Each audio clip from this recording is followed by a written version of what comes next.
Halo, ketemu lagi dengan saya, Dr. Made Hipnotis.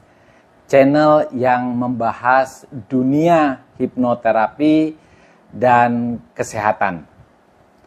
Kali ini bahasannya tentang bagaimana kita bisa membuat orang menjadi jujur dengan kita dengan teknik hipnosis.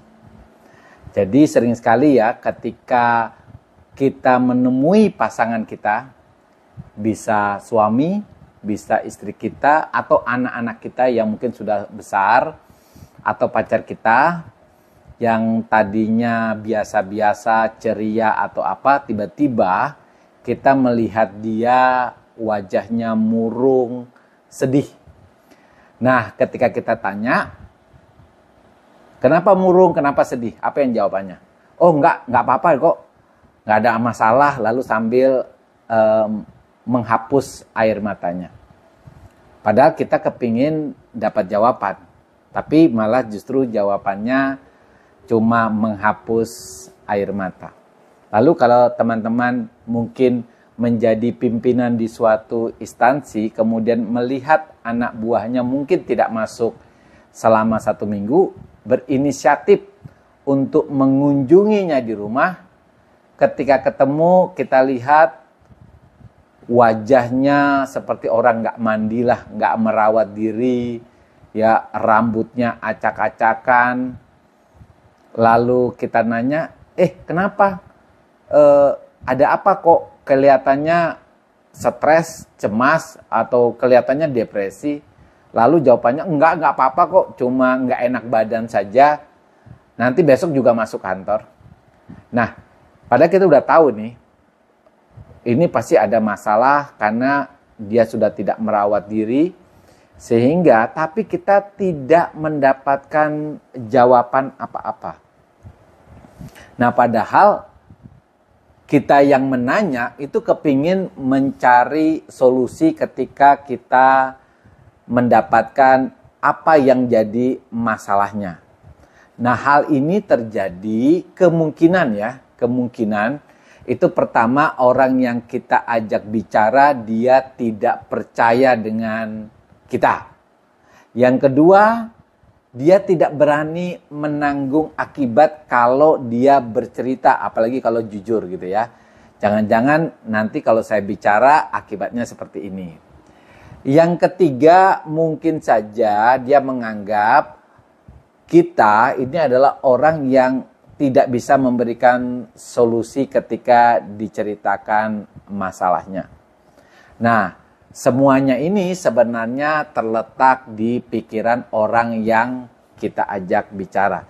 Jadi kalau kita bisa mengubah pikirannya, tentu kita bisa mendapatkan solusinya. Nah, teman-teman, di sini dokter akan memberikan tips supaya teman-teman bisa melakukan hipnotis secara sederhana, lalu kita bisa mengetahui apa yang jadi masalahnya ya. Nanti di akhir ini juga dokter akan mau menghipnotis seseorang ya, tapi orangnya belum ada sekarang ini. Mungkin nanti sore atau malam dokter akan menghipnotis untuk mengetahui apa sih yang jadi masalahnya. Nah, tipnya teman-teman boleh terapkan.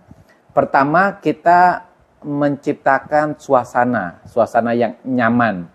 80% itu terletak di tahap ini, bagaimana kita menciptakan suasana yang enak.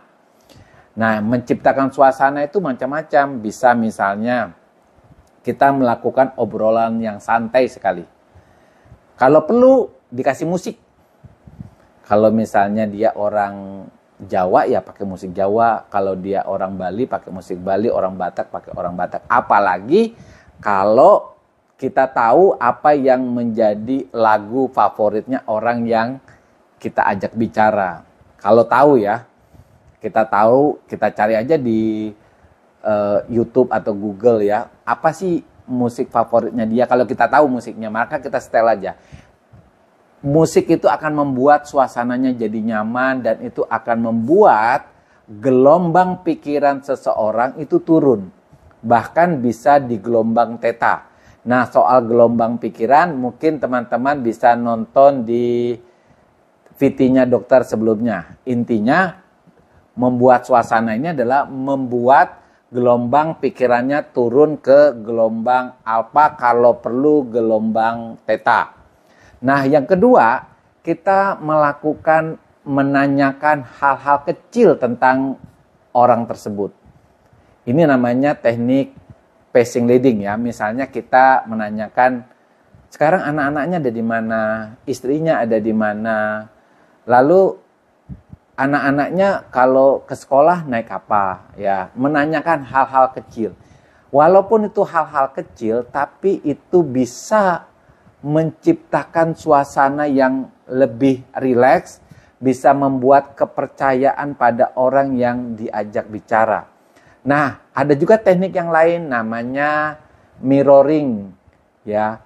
Mirroring itu kita menirukan gaya orang yang kita ajak bicara, atau lebih lengkapnya teknik matching dan mirroring. Nanti teknik ini akan dokter perjelas lagi di VT-VT berikutnya. Intinya yang tadi ya, matching, mirroring, kemudian melakukan obrolan-obrolan santai, kemudian menanyakan hal-hal kecil, intinya sih semuanya membuat gelombang pikiran orang tersebut menjadi lebih rendah frekuensinya, artinya kalau perlu di gelombang alfa dan theta. Nah, kemudian kalau kita sudah bisa berhasil membuat gelombang pikirannya menjadi alfa dan theta, ya, kuncinya di sini loh ya. 80% keberhasilannya di fase ini, di fase dimana kita bisa membuat gelombang pikirannya turun sebagus mungkin. Teknik apapun yang ditempuh tidak ada masalah ya. Kemudian kita buat orang itu mengalami trans. Trans itu artinya kesadarannya dibuat agak lebih rendah atau bawah sadar.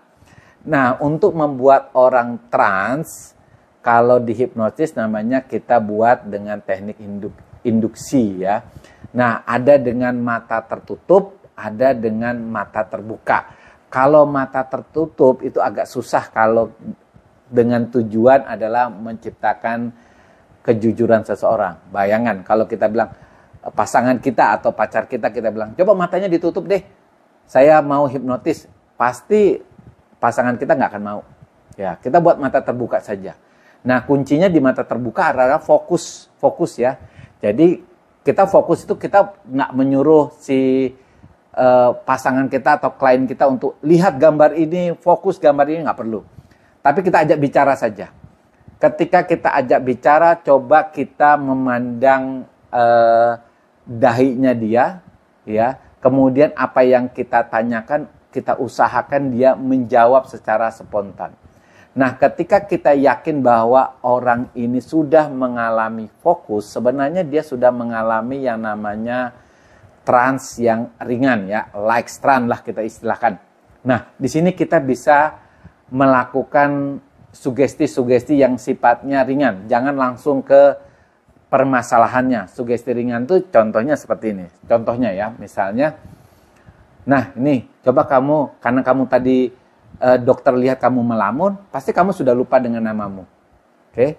Jadi kita pakai alasan begitu aja. Tadi saya lihat kamu melamun. Nah, sekarang kamu lupa namamu. Nah, dia lupa namanya toh, otomatis. Iya ya, saya lupa nama saya. Coba ingat. Kamu lupa toh namamu toh? Nah, iya saya lupa gitu ya. Nah, kita pakai alasan karena dia melamun, maka dia lupa nama. Kemudian kita tambah lagi sugesti yang berikutnya, misalnya, nah karena kamu melamun, pasti kamu juga nggak bisa menjumlah. Kamu pasti lupa dengan penjumlahan. Lalu kita coba aja ya. 2 tambah 2 berapa sih gitu ya. Atau 2 tambah 3 berapa gitu ya. Dia lupa. Nah, transnya ini makin dalam. Nah, disinilah kita akan mensugesti untuk permasalahannya. Anggap aja lah namanya misalnya Amir gitu ya. Amir, dari tadi dokter lihat kamu melamun ya. Sekarang dokter tahu kamu punya masalah ya. Coba kamu ceritakan apa yang jadi masalah kamu. Percayalah, dokter akan mendengarkan sebagai pendengar yang baik, karena nanti dokter akan memberikan solusi. Coba ceritakan aja, percaya saja sama dokter. Nah, ketika dia sudah terang yang dalam, berarti sebenarnya itu sudah terjadi, dia believe kita, dia percaya sama kita. Dan biasanya kalau sugesti pertama, kedua berhasil, maka yang terakhir yang dengan tujuan menanyakan apa yang jadi masalah, dia akan bercerita. Jadi teman-teman, coba lihat ya, teknik ini bisa diulang-ulang, nggak usah menjadi seorang yang pintar hipnotis, ikuti aja langkah-langkahnya. Karena sebenarnya dalam tubuh kita atau sehari-hari dalam kehidupan kita, kita sudah mengalami yang namanya proses hipnotis secara alamiah. Intinya di topik ini, di VT ini, kita membuat teman-teman, membuat pikiran orang itu mudah mengalami trans dengan tujuan supaya kita tahu apa yang jadi masalahnya. Nanti mudah-mudahan ya, nanti sore dokter bisa mendapatkan orang yang dokter akan hipnotis dengan teknik ini supaya teman-teman bisa pelajari, ternyata mudah deh dengan teknik seperti ini. Oke. Ini dokter kasih contoh ya. Namanya siapa? Andre. Andre. Nah, Andre kalau misalnya ditanya rahasia, kira-kira mau bongkar enggak? Kira-kira saja kalau sebagai orang misalnya ditanya gitu. Andre ada masalah apa? Kira-kira mau nggak bongkar gitu? Nggak mau ya? Privasi ya. Jadi kalau ada masalah privat, hanya Andre dan Tuhan yang tahu gitu toh. Tapi kan ada orang yang pernah mau tanya, misalnya Andre punya pacar gitu. Lalu tanya, tiba-tiba pacarnya Andre mengeluarkan air mata gitu. Lalu Andre tanya, kenapa menangis gitu? Pasti dia jawab, oh nggak apa-apa sambil itu. Pernah ngalami gitu. Dan orang lain pernah ngalaminya. Oke? Nah, sekarang Andre boleh deh fokus dengan lampu itu. Coba lihat fokus lampu itu. Ya. Bentuknya kasih gambaran, Andre. Bulat. Bulat, ya. Di dalamnya ada persegi panjang. Oke. Bagus ya. Benar ya, bagus ya. Nah, sekarang tiba-tiba Andre lupa namamu. Oke, siapa nama lengkapmu? Nama yang diberikan oleh bapak dan ibu. Kira-kira? Ayo. Coba ingat deh. Coba ingat. Lupa ya? Coba ingat, lupa ya? Oke. Lupa sekali ya? Oke, sudah deh supaya ada nama ya, Benar, saya enggak tahu ingat nama ya. Oke, saya kasih nama ya, telur goreng ya. Oke, namanya siapa? Telur goreng. Telur goreng ya, pakai namamu itu dulu sementara. Telur goreng ya. Iya, telur. Kira-kira nama beneran itu atau bukan itu? Iya, nama benar. Nama beneran telur goreng ya, namanya telur goreng. Nah, sekarang Andre tiba-tiba lupa sama penjumlahan ya. Oke, sekarang kita main tebak-tebakan ya. Kalau 3 tambah 3 berapa kira-kira? 2 ya. Oke. 3 tambah 3? 2. Oke. Kalau 4 tambah 2 berapa? 12. Oke. Luar biasa. Pintar sekali kamu, Andre. Benar. Nah, sekarang Andre coba tiba-tiba tutup matanya, Andre. Oke. Bagus. Tutup mata. Tutup mata ya. Tarik dulu nafas. Hembuskan. Oke. Bagus sekali. Tarik lagi nafas. Hembuskan, oke, luar biasa. Tarik lagi napas. Tidur yang dalam, rileks dan nyaman sekali. Buat tidurnya Andre 100 kali lebih dalam.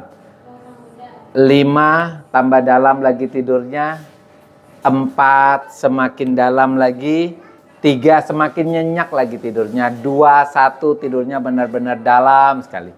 Nah, nanti ketika Andre buka mata, Andre akan menceritakan masalahnya Andre yang paling Andre rasakan saat ini. Ya, masalah pribadi Andre akan ceritakan.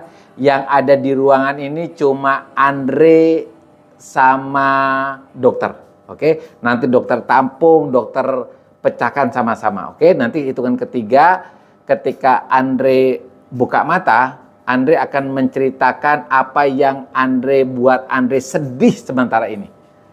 Oke, yang ada di ruangan ini cuma Andre sama dokter. 1, 2, 3.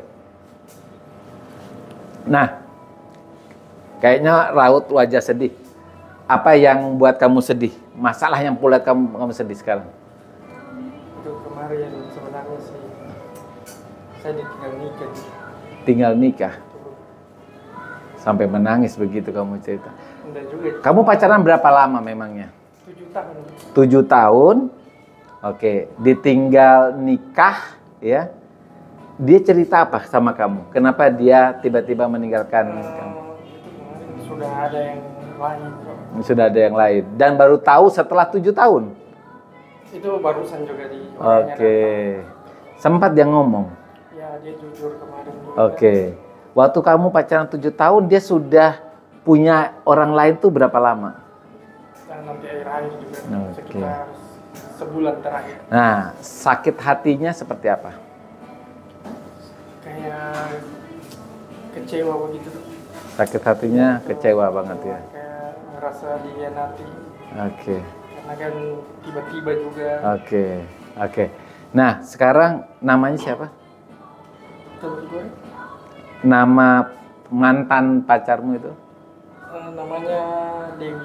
Dewi ya. Oke. Sekarang bayangkan Dewi ada di sebelah kirimu. Oke. Nah, ini Dewi. Nah, sekarang ceritakan bagaimana kalau Dewi ada di depanmu. Bagaimana? Masih cinta? Sebenarnya masih, cuma Sudah hambar? Sudah hambar? ya lebih ke mau minta maaf sebenarnya. Coba kalau dia ada di depan, minta maaf bagaimana? Mungkin minta maaf karena dari 7 tahun itu belum sempat kasih bahagia dia. Oh. Banyak janji-janji juga yang belum bisa ditepati. Jadi kamu kecewa karena dia bersama yang lain, tapi kamu maklumi juga ya, dia meninggalkan kamu karena kamu tidak bisa memenuhi juga ya. Oke. Masih cantik dia? Masih. Masih ya, luar biasa. Oke. Artinya nggak ada rasa dendam gitu ya? Lebih ke ikhlas. Ikhlas ya. Dia sudah menikah ya? Belum tahu juga kabar. Belum tahu, jadi kamu lupakan aja ya. Kenangan paling manis dengan dia siapa? Kenangan paling manis? Itu mungkin pas saya lagi susah-susahnya tidak. Lagi susah-susahnya dia yang antar makanan karena lagi memang tidak ada uang. Semuanya dia yang temani. Berapa kali kamu bercerita masalah ini ke siapa saja kamu bercerita? Atau baru ke dokter? Ke dokter. Baru ke saya. Wah, luar biasa. Jadi selama ini kamu pendam aja cerita itu ya? Karena nggak mau juga namanya rusak nanti kan. Oh iya, oke. Coba tutup mata. Oke, sekarang tarik napas yang dalam. Semua kembali normal. Oke, buka lagi. Benar ya? Kita ada di kafe ya? Di kafe. Yang di depanmu tuh bukan mantanmu ya? Bukan Eko ya? Oke. Jadi teman-teman begitu ya cara kita membongkar rahasia yang sebenarnya orang itu pendam, tapi kita bisa bongkar. Intinya pertama kita buat dia relax saja. Relax saja, kemudian kita suruh dia fokus. Dalam hal ini kita pakai fokus lampu, baru kita suruh dia lupa dulu, itu dalam keadaan trans awal. Nah, kalau dia sudah trans awal, baru kita sugestikan sesuatu yang membuat dia tetap nyaman. Jadi kita ibaratkan orang lain tidak ada, yang ada cuma dia, dan kita janji untuk menyimpan rahasianya, maka dia akan bisa bongkar. Jadi teman-teman bisa terapkan teori itu ke pacar, ke suami, ke istri yang lagi sedih supaya dia bisa bongkar rahasia. Oke? Bye. Oke.